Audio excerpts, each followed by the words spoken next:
We are incredibly picky about who we hire to be caregivers at Right at Home Chicago. I tend to use the word discriminating. We're so picky about it. We hire less than 5% of applicants. Many months we hire barely over 1% of applicants. So we're incredibly particular about who we hire to begin with. For me, that's from having had so many elders in my life, so many grandparents and great-grandparents, and then also working in the world of hospice, I have a deep appreciation of what an intrusion it is to have someone come into your home, how difficult it is to have someone come into your home. So we do our very best to make sure that we hire only the best and most qualified applicants. That 5% or less starts with an online application process. Where we screen out the vast majority of caregivers right then and there based on experience, how they answer a set of just very basic questions about why they want to be a caregiver or what type of caregiving they've done in the past.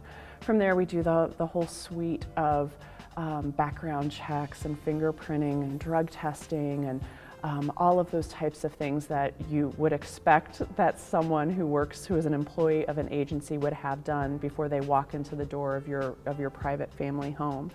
So that's kind of our initial screening process is very, very thorough. I look about once a quarter with my HR specialist to see if there's any way we can make it more thorough, and we haven't found a way to make it more thorough yet.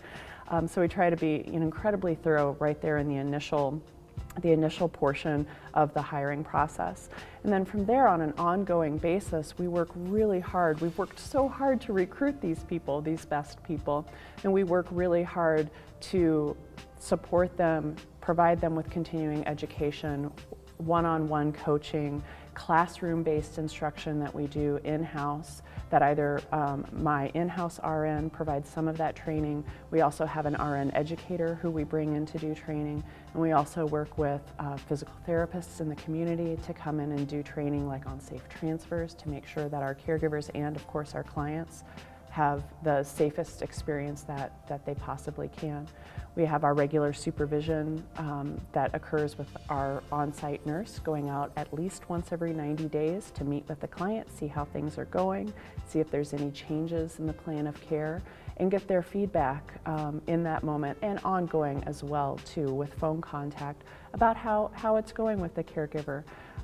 The caregivers do daily care notes, which are every single one of them are read by our office staff, our staffing coordinator, and our RN, so that we can kind of keep an eye on what's going on with the care that's being provided and also identify not only any needs of the client, but any areas where we might be able to improve the quality of the care that the caregiver is providing with ongoing training or even one-on-one coaching opportunities. We also try to make sure that we take really good care of our caregivers in terms of a suite of benefits. Everything from a 401k plan to vision and dental. So we're trying to be really thorough to make sure that our caregivers are well cared for and well supported as well, so they can provide great support to our clients.